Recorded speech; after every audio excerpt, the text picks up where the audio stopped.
Hello crafty friends, it's Jess from jesscrafts.com, and today I have a card for the Nook Designs Inky Paws Challenge. The challenge this time is to create a card with a birthday theme. There is an inspiration picture, but you don't have to use the colors from the picture. Instead, you just have to make a birthday themed card, and then you can enter it over at their blog for a chance to win a $10 gift certificate.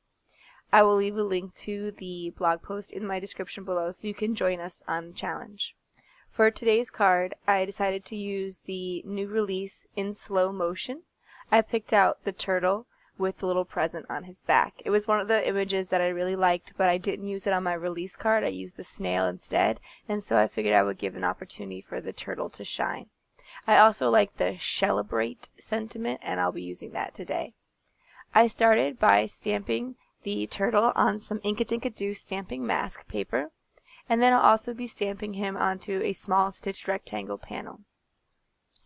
I'm going to cut out the turtle and lay the mask over him in order to create a stencil background for the turtle.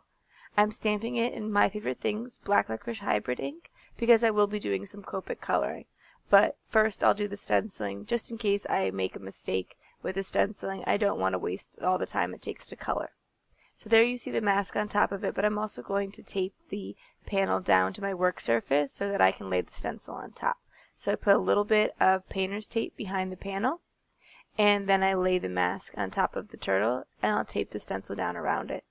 A lot of times I like to use the micropore tape because I find that it doesn't rip the paper as easily as painter's tape, but in this instance none of it's really going to be touching the top of the panel where you'll be able to see it. So even if there's a small tear in the back, it won't actually affect the overall look of the card. So I'm just trying to use up some of my old roll of painter's tape here. So this is the Falling Snow stencil from Simon Says Stamp, but today I want to make it look like confetti. And so I thought carefully about what colors I might use, and I decided to go with purple, because purple and green are opposite on the color wheel, and so when I color in the turtle green, the purple will contrast nicely with that. And also I was afraid that if I did something like blue, it might appear to look like rain. So I thought that the purple would be pretty clear that it wasn't any sort of nature-y thing or precipitation thing, but would give that effect of confetti instead. So I'm using two colors of distress ink through the stencil. I'm using Seedless Preserves and not shaded lilac, a lighter color, I think milled lavender. And I took the mini distress ink blending tool and I took the foams off of the back of my ink pads. I still have the large ink pads because I invested in them.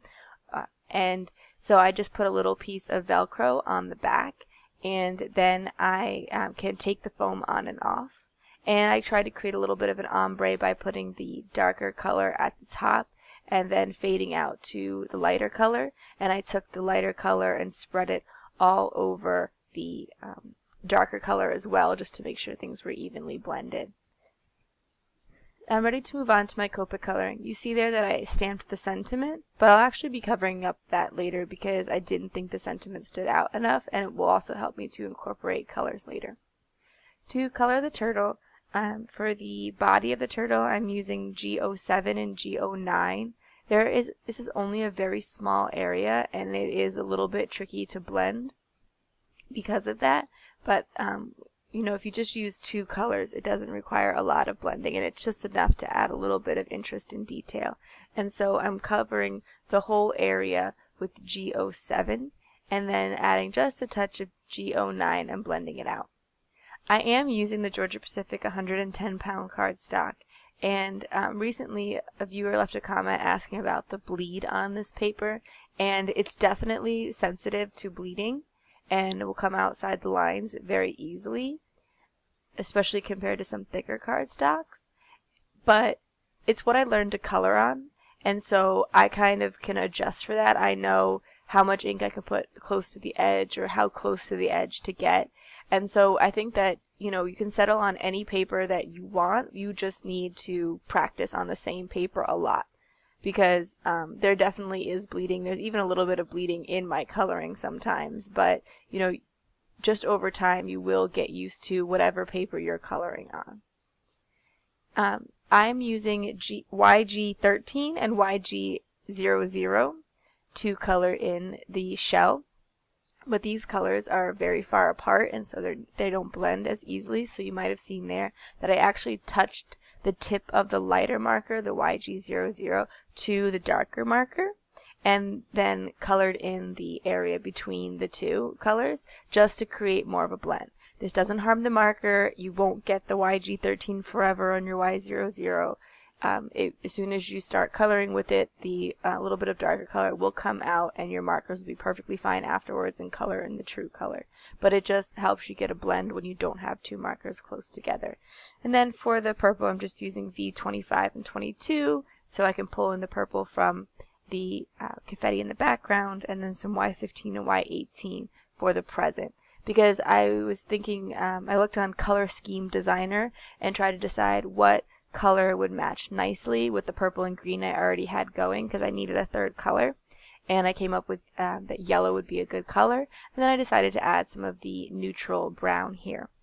I went with some pattern papers for the background because honestly I'm trying to make sure that I use my pattern papers. I was listening to something from Christina Warren the other day, and she was talking about how she thinks a lot of people have moved away from pattern papers over time, and I would definitely agree with that. I don't buy as much pattern paper, I don't use as much pattern paper, but I do have a lot of it, and I want to make sure that I use it, and I know that a lot of you guys have some pattern paper too that you want to know how to use up, so I do try to incorporate it when I can and make a conscious effort to do that. The papers that I'm using are Lawn Fawn's Let's Polka Mon Ami for that brown, and then the two yellow papers that I was trying to choose from are from the Fancy Pants True Friends collection. I decided to cut the brown paper as the background because I didn't want too much yellow to dominate. And so that brown paper is 4 by 5 1/4, and then I decided to do a 2-inch strip of the yellow just to incorporate that color. I also brought the yellow in on the sentiment. This sentiment is stamped in VersaFine ink and clear embossed just so that it's really bold, because I am putting it on a pattern paper, and sometimes when you put it on a pattern it can blend in a little bit and be a little hard to read. So I definitely recommend using a very subtle pattern when you do patterns, and also to stamp it with a really crisp ink like VersaFine, or even emboss it like I did here with the clear embossing powder over the VersaFine. Once I had that basic layout, I realized that I hadn't incorporated the purple back enough into the card, and purple pattern paper is extremely rare. I have maybe just a few sheets in my whole collection. So I decided I would use some ribbon, which is another thing that I bought years and years ago when it was really popular and haven't used a ton of. So I do have all of my ribbons stored in jars, and you might have seen that I kind of showed that on the screen that I have color jars of ribbon. So I was able to just go to the purple jar and look around until I found something. And I remember back in the day buying that fancy purple ribbon there, thinking, oh my gosh, it's so pretty, so beautiful, I can't wait to use it, and I still have it years later because it feels so special that I don't want to use it, and now I'm at the point where I realize I just need to incorporate these sort of things. So once I have that on, that's it for my card today. If you like this video, please give it a thumbs up. If you're interested in more crafty videos, you can subscribe to my channel. Remember, this is for the Newton's Nook Designs Inky Paws Birthday Challenge, and so I hope that you will join us and create a birthday card using Newton's Nook Designs stamps. I'm going to leave links to the products in the video description below. Thanks for watching. Bye.